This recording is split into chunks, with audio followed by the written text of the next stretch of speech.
Is there some Jewish history in the Thanksgiving narrative, or Jewish concepts, I should say? How can we see Thanksgiving through that lens? Let's remember that the holiday we're celebrating was instituted by the forefathers of this nation, I think with Jewish roots and connections to Sukkot, but also to celebrate the idea of the equality of men and freedom. Welcome to A Jew and a Gentile Discuss. I'm your host, Carly Berna.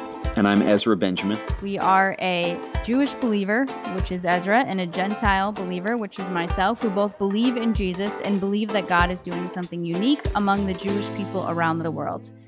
We're usually here to inform you on matters affecting you in the Christian world, but today we're going to be talking about the connection between Jewish thought and Thanksgiving, which is actually my favorite holiday. Not Yom Kippur, not Rosh Hashanah, not Sukkot, but Thanksgiving.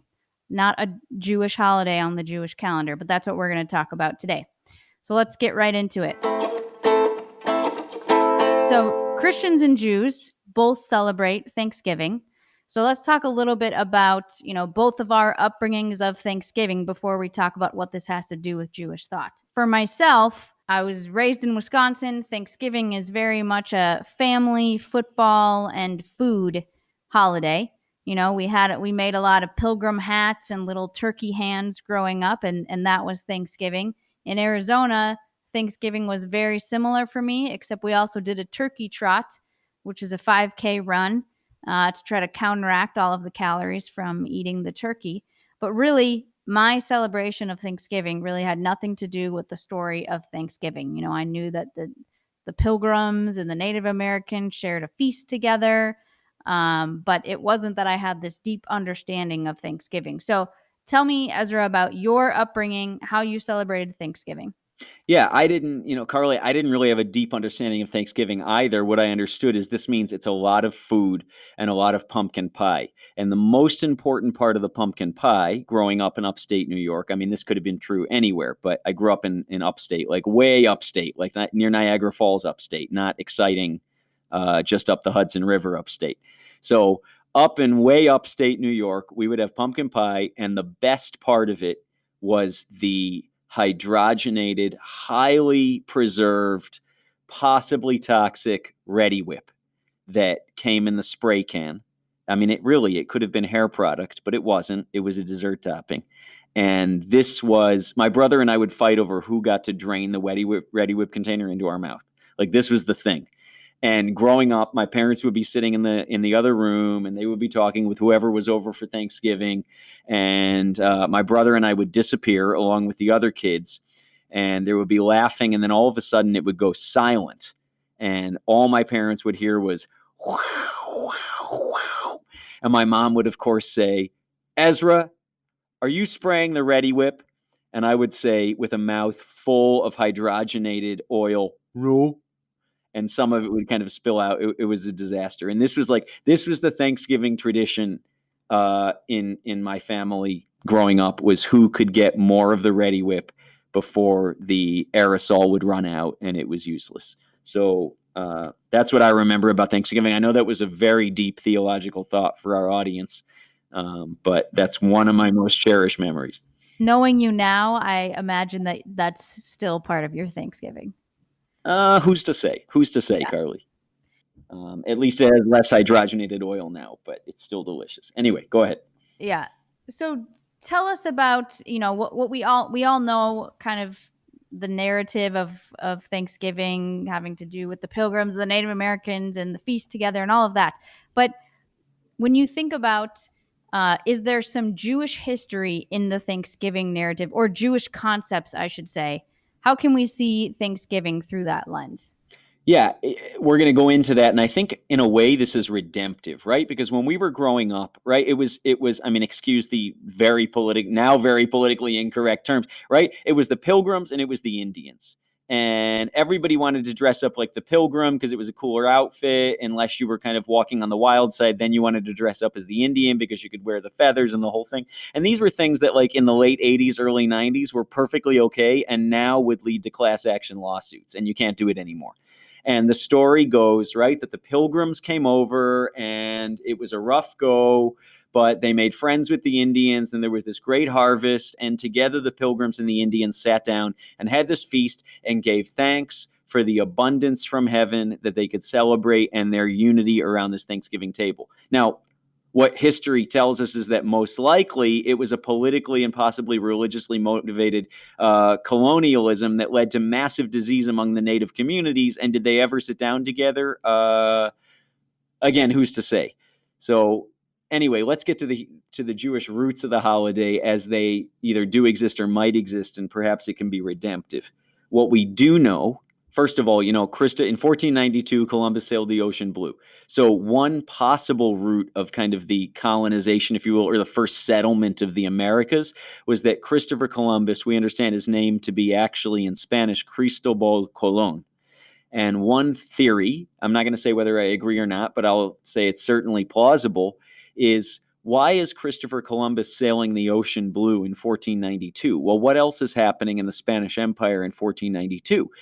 Under Ferdinand and Isabel, the Spanish Inquisition is happening. And the Spanish Inquisition was, as we've seen repeated in various parts of the world throughout history, this political and religiously motivated attempt to expel the Jewish community, either to annihilate within or expel without the Jewish community from a nation's borders. And so the Spanish Inquisition is happening around this time, and they're going around to people who are pretending to be Catholic as part of the Spanish Empire, but secretly have Jewish origins, and saying, if you're really Jewish, we want you out of here. We either want you dead or we want you out of here. So is it possible that some of these ships going to, kind of sail the spice route or find a way, to India the other direction, sailing to the Americas around 1492 contained Jewish people who were kicked out of the Spanish Empire? It's certainly possible. Are we ever going to know? There's lots of books on it. You can Google it and you're going to find any variety of replies. But that's one thing that's happening around the time that the Americas are settled. And then we fast forward a couple hundred years to the Pilgrims coming over from England and thereabouts.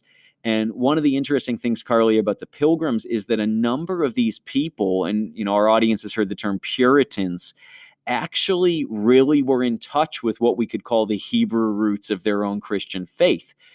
Super interested in the New Testament, super disenchanted with the politics of England. And a number of these settlers were coming to America, in essence, to kind of separate from the Church of England as it existed at that time and reclaim the Hebrew roots of their faith. So lots of quotes from Old Testament scriptures, lots of recitation of Psalms, lots of kind of getting in touch with Jewish thought. Some people even thought that the Americas could be kind of the new Israel for Christians. And so the Puritans and other pilgrims are coming over, and there's this idea that we're sailing to a new promised land. We're escaping the Egypt of England, and we're going to a promised land. And one of those leaders from the settlement communities, named his last name was Bradford, around 1620, actually upon the arrival of some of these pilgrims from England to the States, exhorted the settlers to give thanks. And he actually quoted an ancient Hebrew rabbi named Maimonides, and that's recorded in a book called the Mishnah, which is rabbinical writings from ancient Judaism. And he quoted Rabbi Maimonides in what the rabbi had said to Israel, and said, we're commanded, just like the Israelites, to give thanks for safe arrival into this new land that we're meant to inherit. So there was this parallel among some of these settlers, the more Christian, the more religious groups, between the children of Israel arriving in Canaan, in the promised land, after escaping Egypt or being delivered, and these settlers arriving in the Americas, on the Mayflower or whatever, on the east coast of what would become the United States, having escaped the oppression, and not quite slavery, but certainly the oppression of England at that time. So that's one of the parallels from sailing the ocean blue to crossing the Sinai Desert. Another parallel I think it's important to mention at this point is the idea of Sukkot. And if you haven't listened to our Sukkot or Feast of Tabernacles episode, we want to encourage you to do that to understand the idea of the Jewish holiday or Feast of Sukkot. But it's almost impossible, if we look carefully, to ignore the similarities between this holiday on the Jewish calendar, which happens, depending on how the Jewish calendar aligns with the Gregorian, sometime between September and October every year, which celebrates a feast of ingathering and the abundance God has given us, and is literally a 7-day feast where you're dwelling in booths outside your normal house, celebrating the provision and the abundance of God together in community. And Thanksgiving, which happens every November, same time, kind of this fall calendar of lots of vegetables, right? Pumpkin pie. You're celebrating the final part of the harvest, which in the United States is pumpkin and squash and everything before the snow falls. And you're getting together in community, celebrating provision, protection, and abundance. I think some people may disagree about the settlers and whether they had the idea of Sukkot as they saw it in the scriptures in mind, as Thanksgiving became a thing and as they settled the Americas. But I think there's a very clear link between Sukkot and Thanksgiving. And then the last thing, I think super redemptive, especially, we're recording this in 2020, so much racial and political division in the United States. Such a difficult topic. Some people aren't even talking about it at all. But I do want to point out that the first president of the U.S., President Washington, declared a day of Thanksgiving to celebrate the signing of the Constitution, which says, and this is something, we get to travel, serving Jewish communities, Carly. We travel all around the world.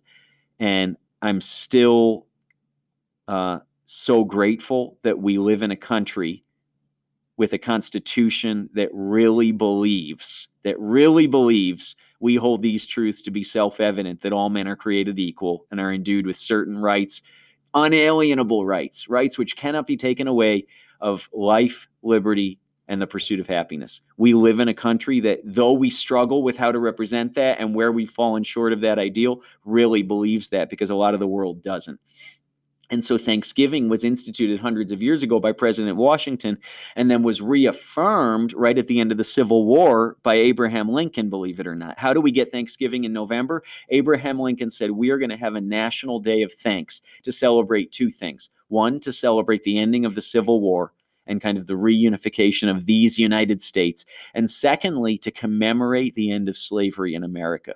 So maybe you didn't know that. I didn't know that until I did some more research as an adult. Thanksgiving was instituted by Abraham Lincoln, at least in large part, as a commemoration of the going free of the slaves who lived in America, according to the idea, the constitutional promise that all men truly are created equal.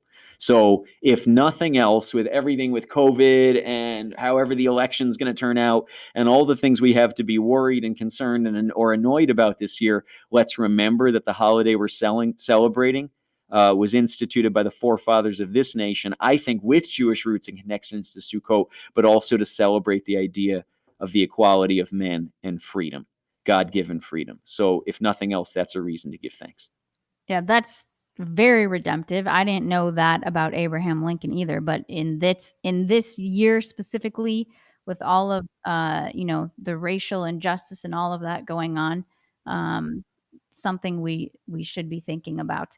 And also interesting about all of the different Jewish concepts and Jewish thought that can be weaved through Thanksgiving that you just explained, like who knew if Christopher Columbus was Jewish, and paralleling it with Sukkot. And then, of course, being thankful for food, which is, again, like you always say, basically the theme of every Jewish holiday. So before we talk about what does that mean now, if Thanksgiving really has a Jewish background, what does that mean to me as a Christian or a Jewish believer?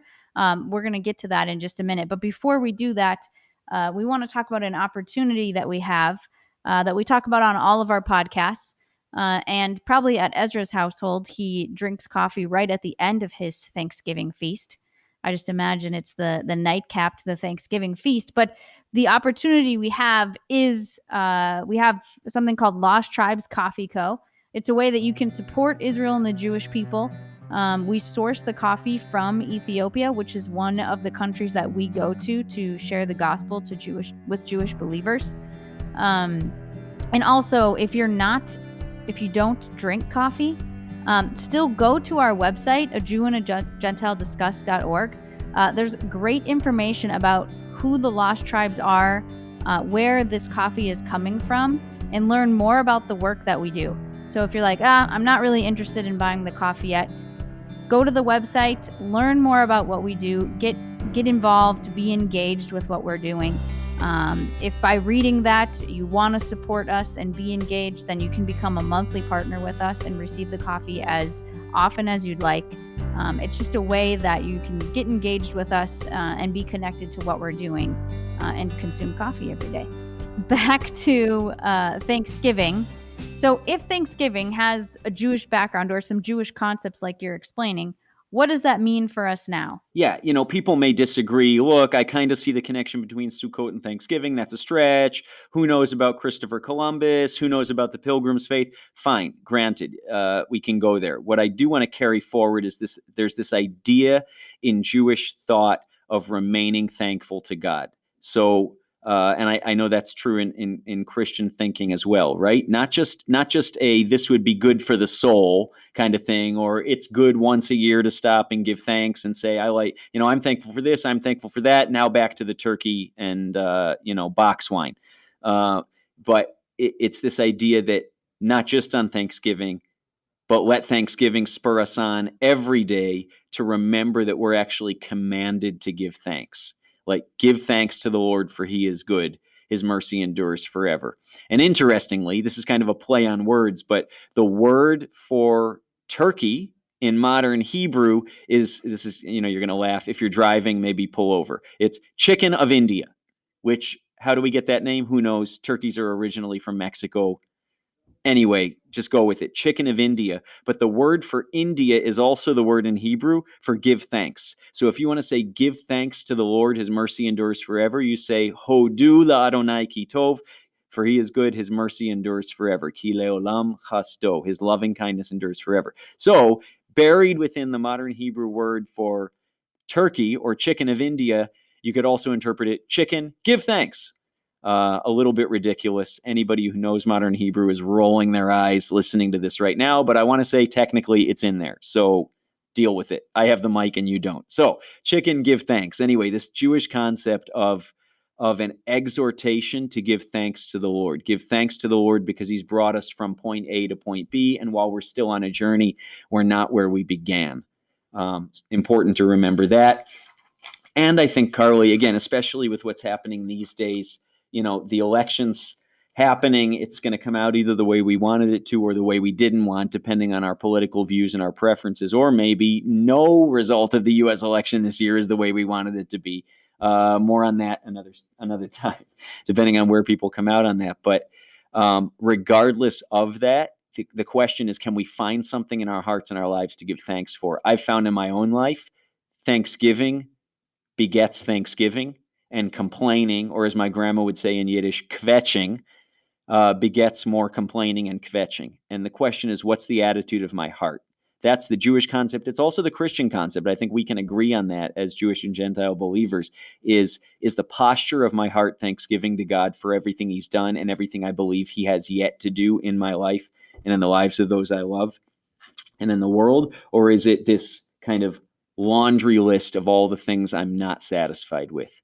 And so it's this commandment to give thanks, but it's also the discipline of giving thanks. That is, of course, we can say originally a Jewish concept, but it's certainly not something the Jewish people hold in exclusivity. And, we kind of joke, what does it mean to be Jewish? Well, it means, you send everything back at the restaurant because it wasn't good. And we complain about this and we kvetch about that. And, we kind of laugh about that. And it is a joke in my household. It's, how good of a Jew are you? Well, how long can you complain? And we laugh.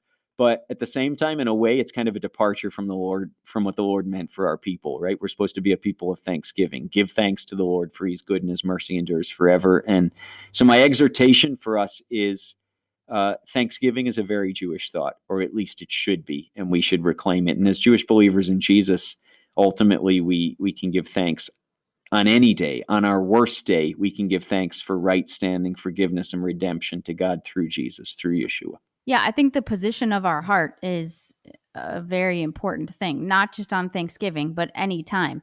And Thanksgiving is, of course, biblical. You just mentioned a couple of verses, but Psalm 100, enter his gates with thanksgiving, his courts with praise, give thanks to him and praise his name.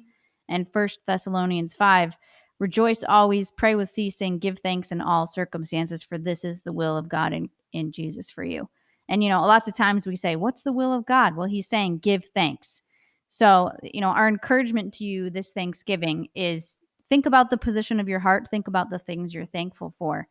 And in the midst of this terrible year of coronavirus and racial injustice and political upheaval, we can really thank God for allowing us to survive, continuing to be here, and all of the good things that He is doing in our lives. So I would say our encouragement is, think about your life through that filter, and give thanks. Think about these different thoughts that we've talked about today.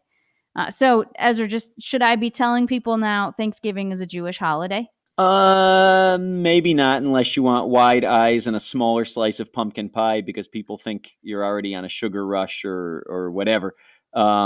I wouldn't necessarily say that. I think you could say Thanksgiving very likely has some Jewish roots, or at least the first Thanksgivings, and this idea built into American culture, which is a Judeo-Christian culture, this idea of giving thanks. Giving thanks is a good thing to do. It's a way to unify us. It's a way to remember where we've been and to look with expectancy at where we're going. And that was the vision of the founders of this country. Look at where we came from. We believe there is a God in heaven who created us equal, and he's taking us somewhere, and it's somewhere good.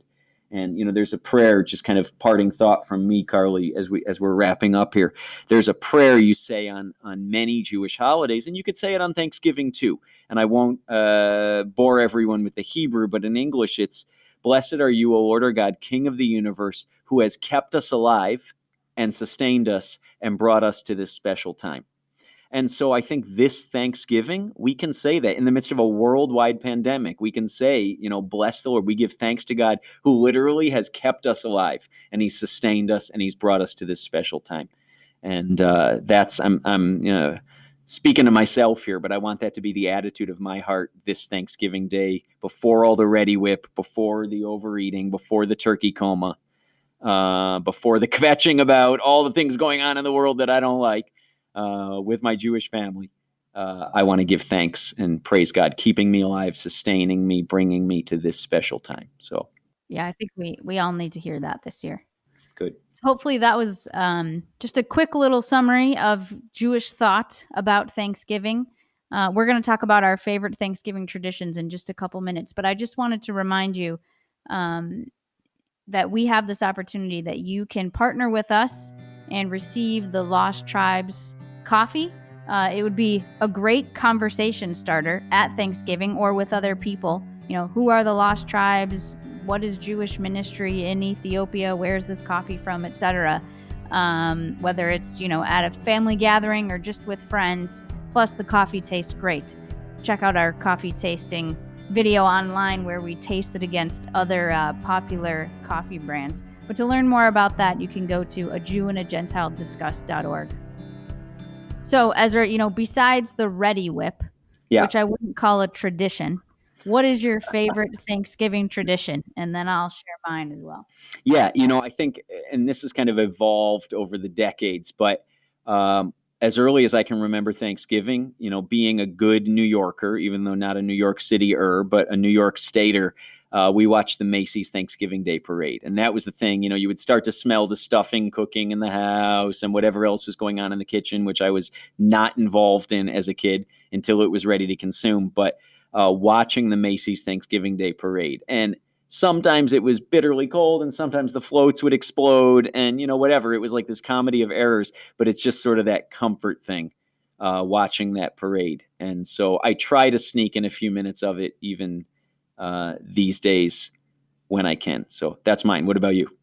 Well, since I was 10, I've lived in Arizona most of the years, and there actually is a Thanksgiving Day parade in Arizona. It's the only Thanksgiving Day parade this side of the Mississippi, or at least that's what we say. So all of these people from Arizona come to it. So like I mentioned earlier, we do a 5K turkey trot, and then everyone goes to the Thanksgiving Day parade.